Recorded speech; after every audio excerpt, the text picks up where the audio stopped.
संयुक्त राष्ट्र संघ में चीन ने अपनी वीटो पावर का इस्तेमाल करते हुए आतंकी मसूद अजहर को अंतर्राष्ट्रीय स्तर पर आतंकी घोषित किए जाने के रास्ते में अड़ंगा डाल दिया था।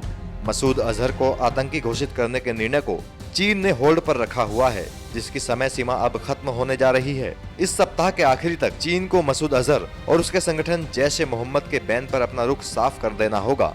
मसूद अजहर जैश-ए-मोहम्मद का प्रमुख और पठानकोट आतंकी हमले का मास्टरमाइंड है। मसूद अजहर भारत में आतंकवादी गतिविधियों को बढ़ावा देता रहा है, लेकिन चीन की वजह से यह आतंकी अब तक खुला घूम रहा है। भारत पिछले 1 साल से अंतर्राष्ट्रीय स्तर पर मसूद अजहर को आतंकी घोषित करने की कोशिशों में जुटा हुआ है, लेकिन चीन के अड़ंगा डालने की वजह से ये प्रस्ताव अब तक यूएन में लटका हुआ है। अगर मसूद अजहर को अंतर्राष्ट्रीय स्तर पर आतंकी घोषित कर दिया जाता है तो उसकी संपत्ति फ्रीज कर दी जाएगी। इतना ही नहीं, उसके यात्रा करने पर भी रोक लगा दी जाएगी। अगर चीन अपने होल्ड को आगे नहीं बढ़ाता है तो मसूद अजहर खुद ब खुद आतंकी घोषित हो जाएगा।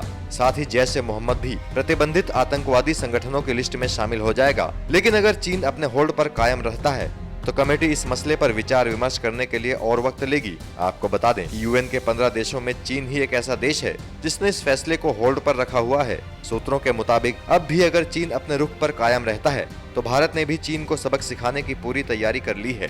कहा जा रहा है कि चीन पर दबाव डालने के लिए भारत ने पहले ही एक्शन प्लान तैयार कर रखा है। अगर चीन अपने होल्ड को कंटिन्यू करता है तो भारत कई दूसरे आतंकियों जैसे मसूद अजहर के भाई अब्दुल रऊफ असगर, लश्कर-ए-तैयबा और जैश-ए-मोहम्मद के कुछ और आतंकियों पर बैन लगाने का प्रस्ताव रख सकता है।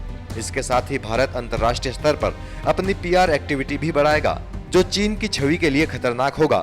हालांकि हाल ही में चीन ने कहा था कि आतंकवाद से लड़ने के लिए दोहरा रवैया नहीं अपनाया जाना चाहिए और न ही इसके नाम पर राजनीतिक फायदा उठाया जाना चाहिए। पर मसूद अजहर पर चीन बैन लगाएगा या नहीं, ये अभी तक साफ नहीं किया है। एनएमएफ न्यूज की रिपोर्ट।